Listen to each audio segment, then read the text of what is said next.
বলছি বাবা প্রাকৃতিক দুর্যোগ তো থাকবে, এটা প্রকৃতির নিয়ম। কৃষ্ণ বিহনে যাই মোদের যেদিন, ভুলে যেও না 84 লক্ষ জনি করিয়া ভ্রমণ, পেয়েছ সাধের মানব জন। 84 লক্ষ বা 84 লক্ষ বা স্থাবর অস্থাবর কীট পতঙ্গ আদি বৃক্ষ লতা আদি জন্ম পেরিয়ে এই মানব দেহ লাভ। উদ্দেশ্য কি? উদ্দেশ্য আমার এই যে মানব দেহটা পেয়েছো, এর উদ্দেশ্যটা কি? কৃষ্ণ ভজিবার তরে আমি সংসারে আইনু, কৃষ্ণ ভজিবার তরে আমরা সংসারে আইনু, আর মিছে মায়ায় বদ্ধ হইয়া দেখো বৃক্ষ সমহীন। নিচে মায়া নিচে মায়ায় বদ্ধ হইয়া আমরা বৃক্ষ সম হইনু। কৃষ্ণ ভজিবার তরে সংসারে আইন। আমরা কৃষ্ণ ভজন সাধন করার জন্যই কিন্তু এই পৃথিবীতে এসেছি। এই মানব দেহটা আমাদেরকে দেওয়া হয়েছে কোনো কাজের জন্য, হেলায় হারানোর জন্য নয়। কি কাজ? কৃষ্ণ ভজন সাধন করো। মানব দেহ হলো কৃষ্ণ ভজনের যোগ্য জন। সেই দেহটা আমরা লাভ করেছি কারণ গোবিন্দ সাধনা করব বলে। যে সাধনার নিমিত্তে আমার পৃথিবীতে আসা, ওই সাধনা ছাড়া যে দিনটা তোমার অতিবাহিত হয়ে যায়, জেনে রাখো ওই দিনটা হয়ে গেল বৃথা, ওইটা দুর্দিন, ওটা খারাপ দিন, কারণ দিনটা বেকার চলে গেল। আজকে আমি অসুস্থ, কাজ দিতে পারলাম না, কাল আমি যাব। আজ আমি অসুস্থ, স্কুলে যেতে পারলাম না, কাল আমি যাব। আজ আমি অসুস্থ, রান্না করতে পারলাম না, সংসারের সেবাটা কাল আমি করব। কিন্তু বাবা মানব দেহটা একবারই পেয়েছি, হেলাই যদি হারিয়ে দিই দ্বিতীয়বার আর পাওয়ার কোনো চান্স। আপনি যদি ভেবে থাকেন তাহলে যে আজ তো অসুস্থ, আজ কাজে দিতে পারলাম না, কাল যাব, কিন্তু এটা ভাববেন না যে আজ তো সময় ভালো লাগছে না সাধন ভজন করতে, আজকে করলাম না কালকে করব, এটাও তো হতে পারে। বাবা কালকে থাকবো কিনা ওই গ্যারেন্টিটা কেউ দিতে পারবে। তাই বলছে মা, কলিযুগে হরি নামৈব কেবলম, কেবল মাত্র ভব পারাপারের একমাত্র উপায় হলো হরি নাম। হরি নাম কৃত যথায়তে বিষ্ণু ত্রৈতয়ং যততে মখৈ দাপরি পরিচর্যাং কলৌ তদ হরি নাম সংকীর্তন। কলৌ তদ হরি হরি নাম সংকীর্তন। কৃত যথায়তে বিষ্ণু, সত্য যুগে ধ্যান, ত্রেতায় যাগযজ্ঞ, তারপরে পূজা পরিচর্যা এবং কলিযুগে হরিনাম। চারটি যুগে সাধনা পৃথক পৃথক রূপে ভাগ করে দেওয়া হয়েছে। সত্য যুগের সাধনা ছিল ধ্যান, ত্রেতা যুগের যাগযজ্ঞ এবং কলিযুগে হরিনাম। নাম ছাড়া কলিযুগে আর অন্য কোনো পথে তুমি উদ্ধার লাভ করতে পারবে না। আর বলছে হরি নাম হি আত্মানাং ঘাস, হরিনাম হচ্ছে আত্মার ঘাস। বর্তমানে আমরা এখানে এতজন মানুষ বসে আছি, আপনার সঙ্গে যদি আমার দেখা হয়, আমি আপনাকে জিজ্ঞেস করব ও মা কেমন আছো, কি বলবে? ও মা কেমন আছো, ভালো আছো? যদি বলি মন থেকে ভালো আছো,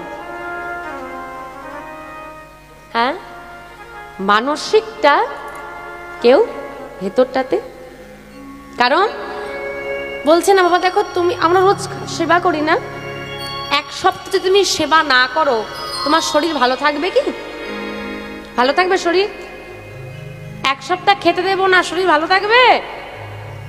হরি নাম হি আত্মারা ঘাস, ও শাস্ত্রে বলছে হরি নাম হচ্ছে আত্মার ঘাস। ঘাস কথার অর্থ হচ্ছে খাদ্য, হরি নাম হচ্ছে আত্মার খাদ্য। তাহলে আমি যদি খাবার 7 দিন না পেলে ভালো না থাকি, আত্মাও যদি তার প্রাপ্ত খাদ্য না পায় সেও ভালো থাকবে, তাই সে ভালো নেই।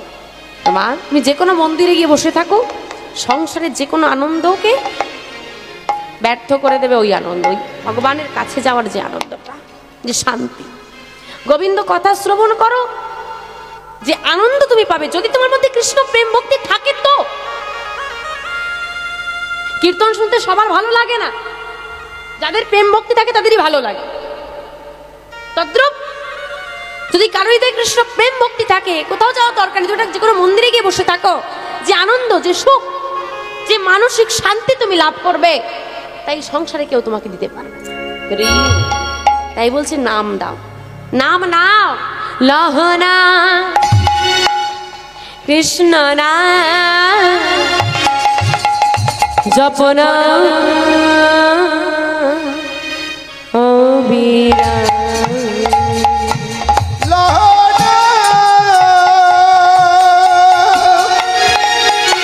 কৃষ্ণ না জপনা অবিরা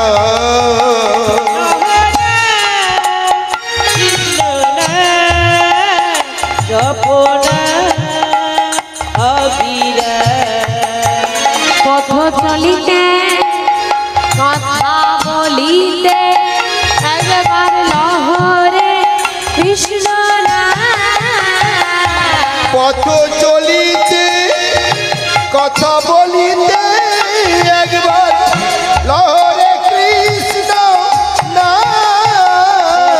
চলিতে কথা বলিতে একবার লহরে কৃষ্ণ না।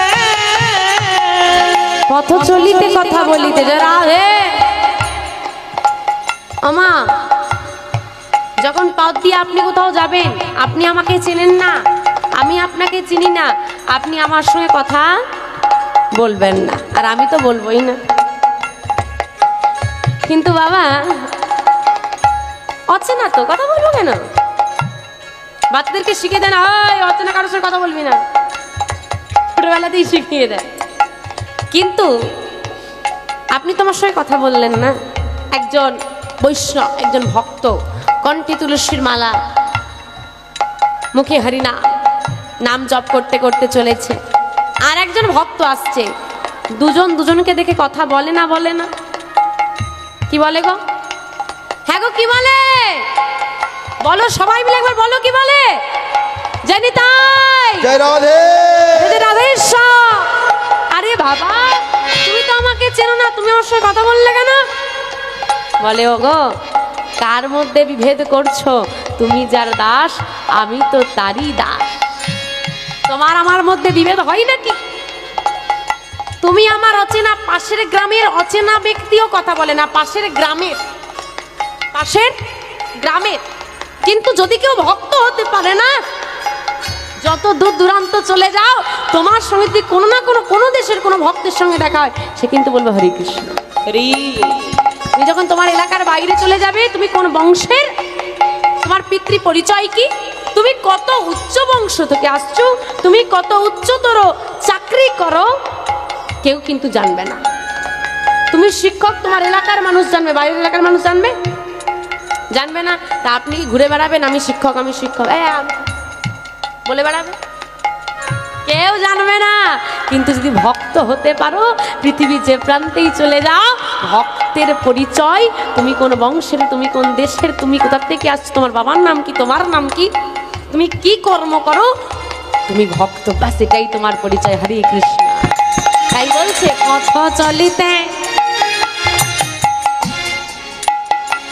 কথা বলিতে একবার লহরে কৃষ্ণ না কৃষ্ণ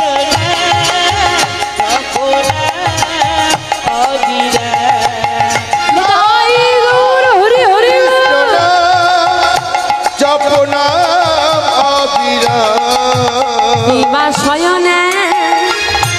স্বপনে জাগরণে লহরা, কিবা শয়নে কিবা স্বপনে জাগরণে লহরা, কিবা শয়নে কিবা স্বপনে।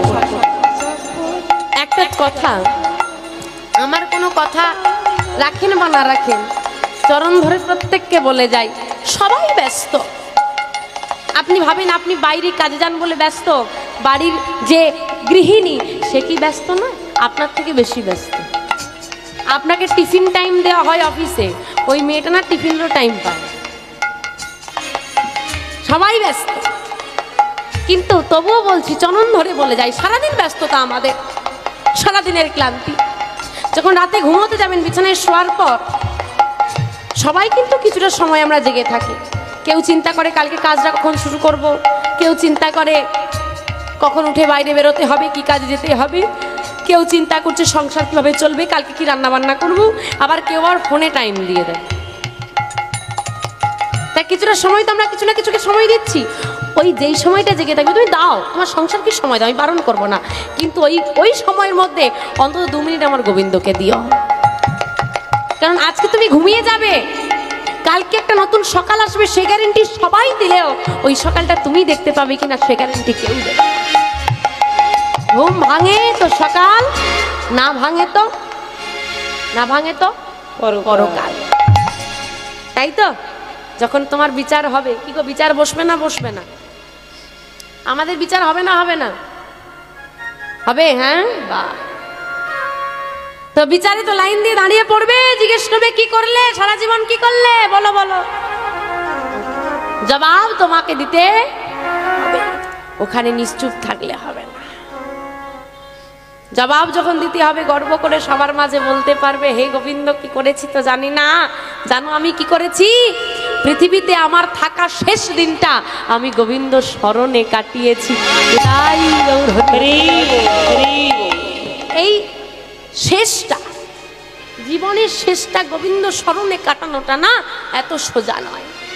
আর এই যে বললাম না বিচার হবে কি না, জেনে রাখবেন, দেখবেন যখন মৃত্যুর সময় আসে, কিসের সময়? মৃত্যু। বলতে থাকে একটা মানুষ, এই জানিস আমার এটা খেতে খুব ইচ্ছে করছে, এই আমার ছেলেটাকে অনেকদিন দেখিনি, দেখতে ইচ্ছে করছে। লক্ষ্য করেছেন কি এগুলো? হয় সংসারের কথা খুব মনে পড়ে, আর দ্বিতীয় স্মৃতি ভ্রষ্ট হয়ে যায়, মানে স্মৃতিশক্তি চলে যায়, ভুলে যেতে শুরু করে মানুষ। এই যে পরিস্থিতি মৃত্যুর সময় যদি কোনো ব্যক্তির গোবিন্দ কথা মনে পড়ে যায়, যে যত করে ভক্ত হোক না, এই সময় কিন্তু তার গোবিন্দ স্মরণ যেতে শুরু করে, ভগবত স্মরণ যেতে শুরু করে। সংসারে দেখবেন খুব ইচ্ছে করছে ছেলেটাকে দেখবো, খুব ইচ্ছে করছে মেয়েটাকে দেখবো, নিয়ে আয় না একবার, স্মৃতি ভ্রষ্ট হতে থাকে। ওই সময় দাঁড়িয়ে যদি কারোর গোবিন্দ স্মরণ মনে পড়ে যায়, ভগবানের নাম স্মরণ এসে যায়, ওর কিন্তু কোনো বিচার হয় না। আর ভগবানের স্মরণটা করাটা না খুব কঠিন। ওই সময়টা কৃষ্ণ স্মরণে মৃত্যুবরণ করা খুব সৌভাগ্যের হয়।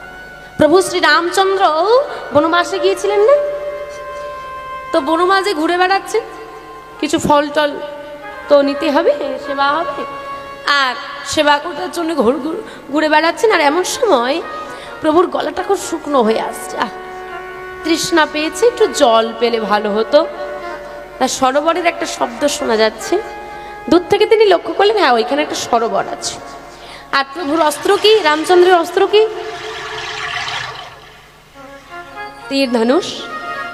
তো তীর ধনুকটাকে তিনি মাটিতে রাখছেন, আর চিন্তা করছেন ঘাস হয়ে আছে, তো ছোট ছোট তৃণ হয়ে গেছে, তো তীরটা যদি আমি এমনি রেখে দিই খুঁজতে সমস্যা হতে পারে, তা মাটিতে যদি গেঁথে রাখতে পারি তাহলে সমস্যা হবে না, খুঁজতে দেখা যাবে। তো তীরগুলোকে তিনি মাটিতে বিদ্ধ করে দিয়ে জল পান করছে। তৃষ্ণা মিটেছে, ফিরে আসছে, তীরটা তুলে নিয়েছে, ধনুক নিয়ে তিনি চলে যাচ্ছেন। হঠাৎ করে তিনি লক্ষ্য করলেন তীরের যে ফলা, ওই ফলাটা না রক্তাক্ত হয়ে গেছে।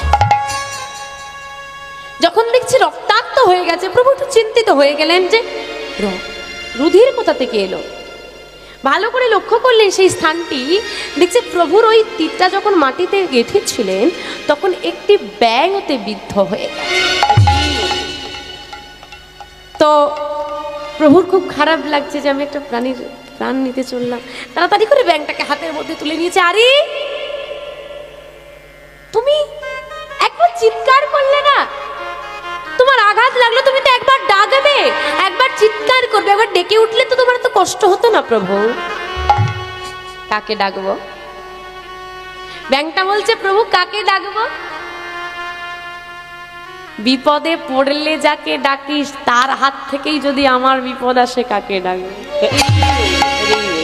কষ্ট হলে কষ্ট থেকে মুক্তি পাওয়ার জন্য যাকে স্মরণ করি, যদি সেই কষ্ট দেয় তাহলে কাকে খুঁজবো, কাকে স্মরণ করবো?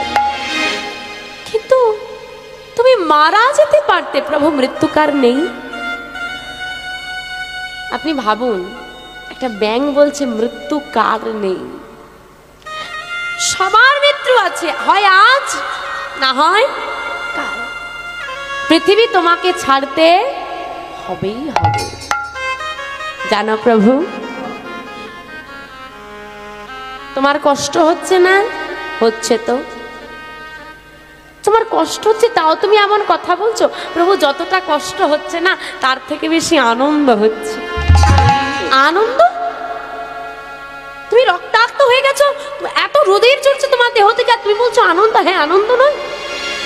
যদি আজকে আমি এই কষ্টটা না পেতাম, এই যে প্রভুর আমার গায়ে হাতটা বুলিয়ে দিচ্ছে, আমি প্রভুর সঙ্গে কথা বলতে পারছি, এটা কি আমার কোনোদিনও হতো? কষ্ট পেলাম বলে তো এই আনন্দটা পাচ্ছি। আর তুমি যদি মারা যেতাম তাতেও কোনো দুঃখ নেই, মৃত্যু সবার আছে, আজ না হোক কাল। জানো প্রভু, যদি আমার মৃত্যু হয়ে যেত আর আমার তো বিচার বসতো, আর এই বিচারের সময় সবার মাঝে আমি গর্ব করে বলতে পারতাম, না গো না, আমার বার্ধক্যজনিত কারণে মৃত্যু হয়নি, আমার কোনো দুর্ঘটনায় মৃত্যু হয়নি, আমাকে কোনো প্রাণী গিলে খায়নি, জানো আমার তো আমার প্রভুর হাতে মৃত্যু হয়েছে। নিতাই গৌর হরি হরি। এর মতো আনন্দের বিষয় আর কিছু হতে পারে প্রভু? ভাবো, একটা ছোট্ট প্রাণী ব্যাঙের যদি এত ভগবানের প্রতি ভালোবাসা, এত পবিত্র চিন্তা ভাবনা হতে পারে, আমাদের কেন হতে পারে না বাবা? তাই তো বলছে, শোনো, যদি গোবিন্দ তুমি রাখো স্মরণে, আসবে ভগবান স্বপনে। স্বপ্নে মানে স্বপ্নে আমরা অনেক কিছু দেখি, কিন্তু ভগবানকে সবাই দেখতে পায় না। ভগবানের স্বপ্ন কিন্তু কেউ দেখে না। কেন দেখে না? যারা গোবিন্দকে স্মরণে রাখে, স্মরণে মানে মনে, গোবিন্দ স্মরণ করে ঘুমাও, প্রতিদিন রুটিন করে নাও, রোজ সারাদিন গোবিন্দকে ডাকতে না পারলেও আমি গোবিন্দ স্মরণে নিমগ্ন হব 2 মিনিট, কারো চিন্তা না, শুধু তার চিন্তা। স্মরণে তাকে রাখো, একদিন না একদিন তিনি স্বপনে আসবে। যদি গোবিন্দ রাখো স্মরণে, গোবিন্দ আসবে তোমার স্বপনে, কিবা শয়নে কিবা স্বপনে, জাগরণে লহনা, কিবা শয়নে কিবা